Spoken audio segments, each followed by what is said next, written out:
Bienvenue sur RG News. Aujourd'hui, nous allons discuter du top 10 des actualités IA du 6 juin 2025.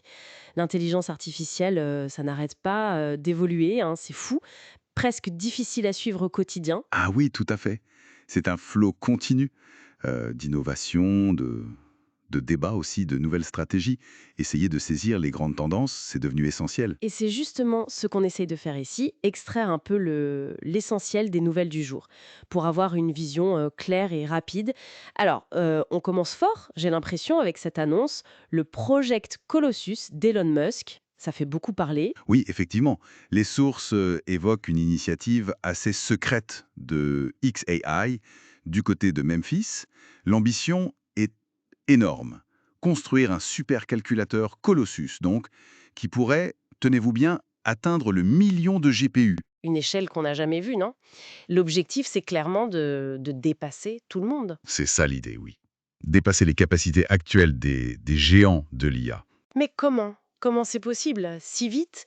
Il y avait des restrictions avant, non? Sur ce genre de projet démesuré? Alors, justement, un élément clé, d'après les infos qu'on a, ce serait l'abrogation par l'administration Trump de l'Executive Order 141-110. Ah oui, ce décret qui visait à encadrer un peu le développement des IA très puissantes, pour des raisons de sécurité, et cetera. Exactement. Il imposait certaines limites sur la taille, la puissance des systèmes. Son abrogation, ça a potentiellement levé pas mal de freins réglementaires. D'accord, donc le contexte légal change et ça ouvre la porte à une ambition presque sans limite.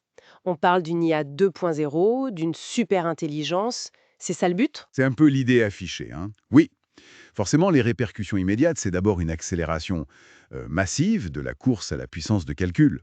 C'est indéniable, hein. Et j'imagine que ça pose des questions. Ah bah oui, ça soulève des questions critiques sur la concentration du pouvoir technologique.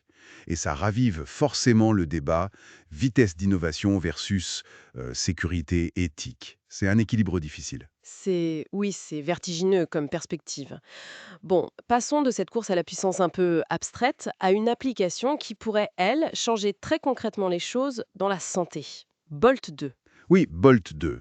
C'est un modèle d'IA qui vient d'une collaboration entre le MIT et Recursion Pharmaceuticals. Et le point très intéressant, c'est qu'il est open source.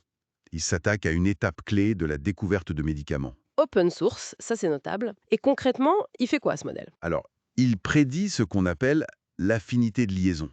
C'est-à-dire comment une molécule, un candidat médicament, va s'accrocher à une protéine cible dans le corps. C'est crucial pour savoir si ça peut marcher. D'accord. Et la nouveauté, c'est la vitesse, C'est la vitesse, oui, mais pas seulement.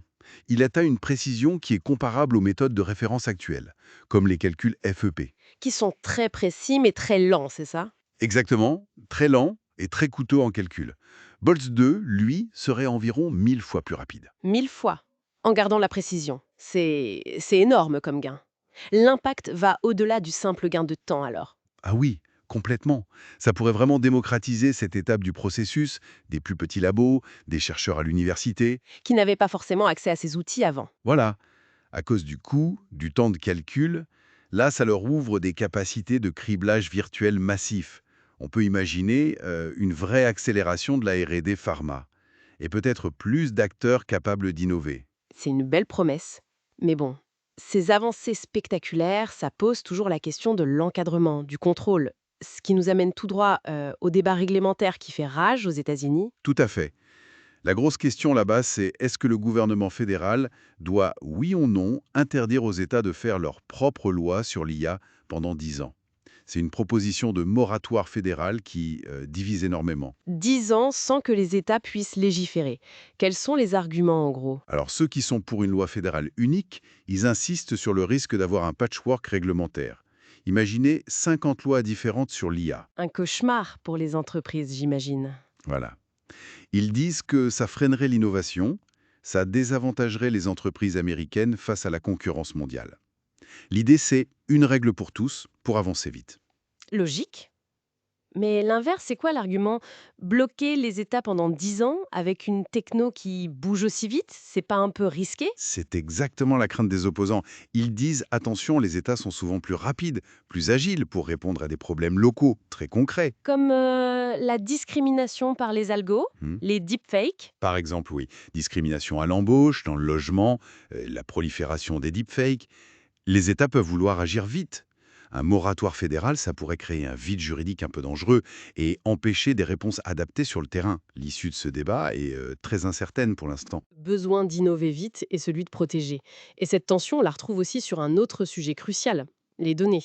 Les données qui servent à entraîner toutes ces IA. On entend beaucoup parler des problèmes de copyright. Oui, c'est un énorme sujet. Et c'est là qu'intervient une initiative intéressante, The Common Pile, proposée par LUTI. C'est une réponse directe à toutes ces polémiques, ces procès autour de l'utilisation de contenus protégés. The Common Pile. C'est quoi exactement? Un jeu de données? C'est ça. Un très gros jeu de données textuelles, on parle de 8 téraoctets, mais sa spécificité, et c'est ça le point clé, c'est qu'il est composé uniquement de sources qui sont soit dans le domaine public, soit sous des licences ouvertes permissives. Donc, des données propres d'un point de vue juridique, si on veut. Exactement. L'idée, c'est d'offrir une base d'entraînement qui soit transparente et légalement sûre, pour sortir un peu des zones grises actuelles. C'est une réponse directe aux controverses, aux affaires type New York Times contre OpenAI, etc. Est-ce que ça peut vraiment s'imposer comme un standard? C'est en tout cas l'ambition. Et l'UTAI veut montrer qu'on peut entraîner des modèles performants avec ce type de données. Ils l'ont fait d'ailleurs. Ça pourrait pousser toute l'industrie vers plus de transparence sur l'origine des données. C'est un mouvement vers une IA peut-être plus éthique et en tout cas juridiquement moins risquée. C'est intéressant. Si on prend un peu d'auteur sur tout ça, on voit des tendances presque opposées, non? D'un côté, une course à la puissance, une concentration avec Colossus, Oui, une centralisation massive. et de l'autre, une démocratisation via l'open source comme Boltz-2, ou la recherche de données plus éthiques avec CommandPile. Le tout sur fond de bataille pour savoir qui régule quoi. C'est une très bonne synthèse, je trouve. On a cette dynamique d'accélération technologique folle qui met constamment au défi notre capacité à construire des cadres, que ce soit des cadres légaux ou éthiques. Il faut qu'ils soient agiles, pertinents. Et la question, c'est comment trouver cet équilibre? C'est ça. Ou même si un équilibre stable est vraiment possible avec une telle vitesse d'évolution. C'est peut-être ça la vraie interrogation pour les années à venir. Comment naviguer dans cette complexité croissante? Une question fondamentale, en effet. Ça donne envie de suivre les prochains développements de très très près. Merci beaucoup d'avoir décrypté ces actualités avec nous aujourd'hui. Merci à vous. C'était passionnant.